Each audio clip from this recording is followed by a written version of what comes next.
That girl is 이렇게 시작되었다. 그럼 앞에 분명히 어떤 단수의 소녀가 등장하겠죠. That is because다. 그럼 because D가 원인이 될 것이고 대시 가리키는 앞에 나온 문장이 결과가 될 것입니다. 자, 이런 정보를 바탕으로 해서 수능에 등장하는 여러 가지 추론 문제들도 해결해낼 수가 있습니다.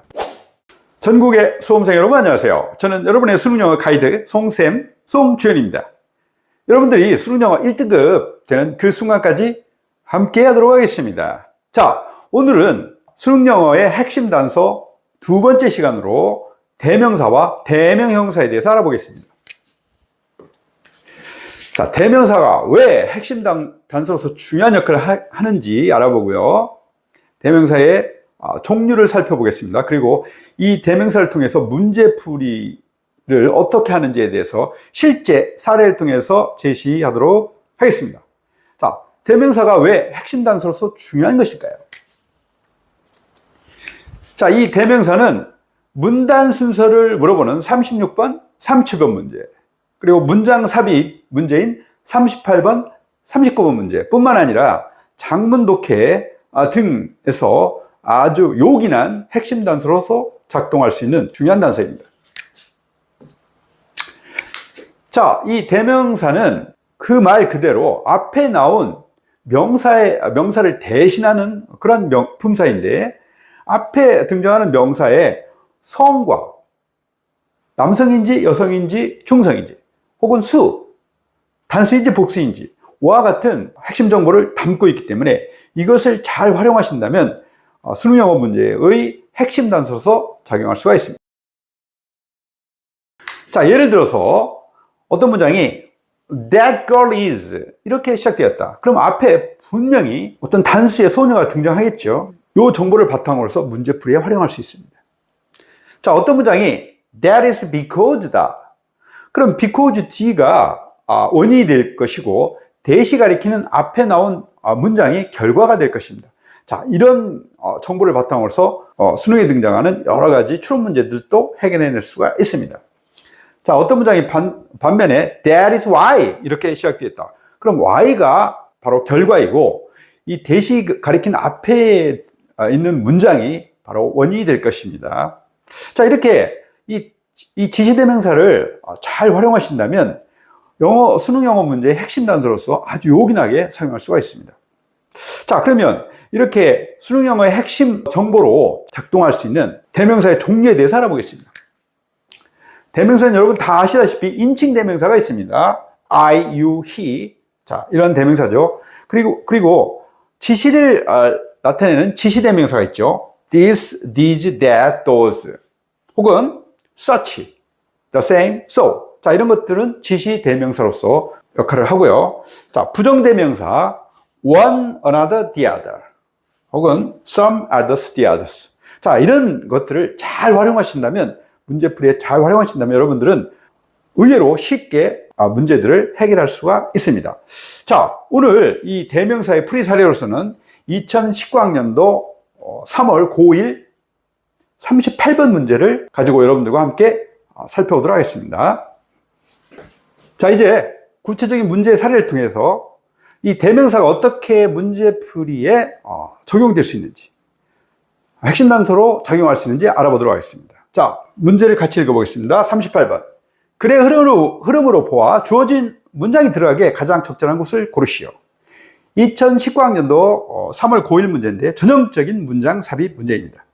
문장 삽입 문제는 주어진 문장을 우선 읽고 그 주어진 문장 내에 단서를 활용해서 그 문장 앞과 뒤에 올 내용을 추론한 이후에 본문에서 이 추론과 부합되는 번호를 찾아서 삽입하면 된다고 말씀드렸습니다. 그렇게 해보겠습니다.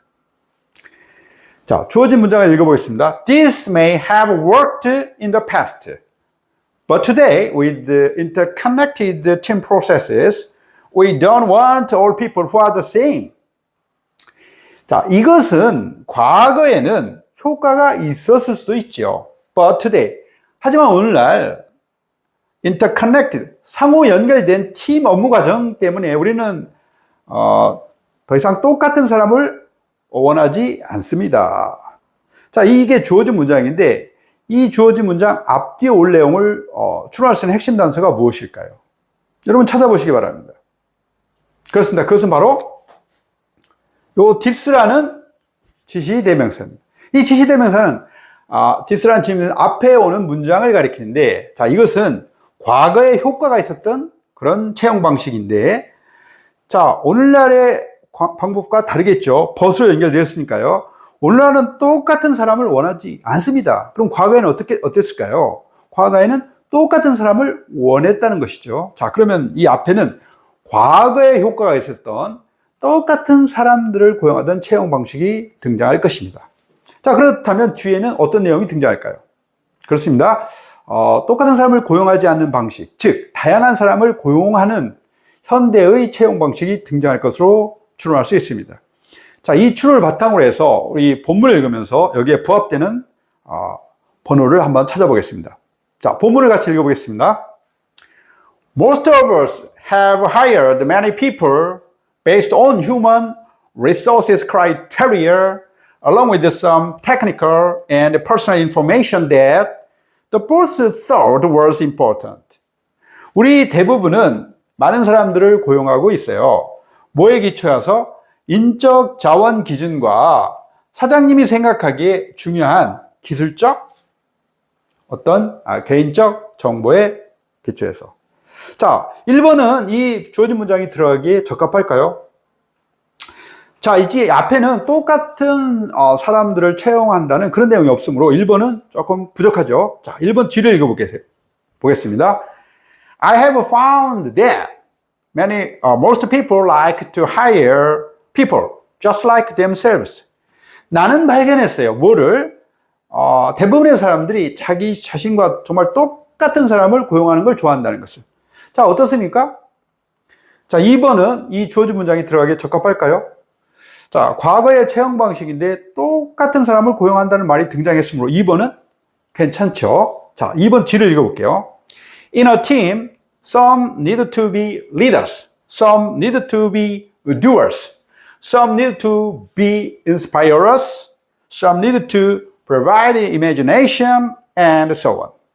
자, 어떤 팀에서 어떤 사람은 지도자가 되어야 되고, 어떤 사람들은 행동자가 되어야 되고, 어떤 사람들은 영감을 부여하는 사람이 되어야 되고, 어떤 사람들은 상상을 제공해야 되고, 기타 등등.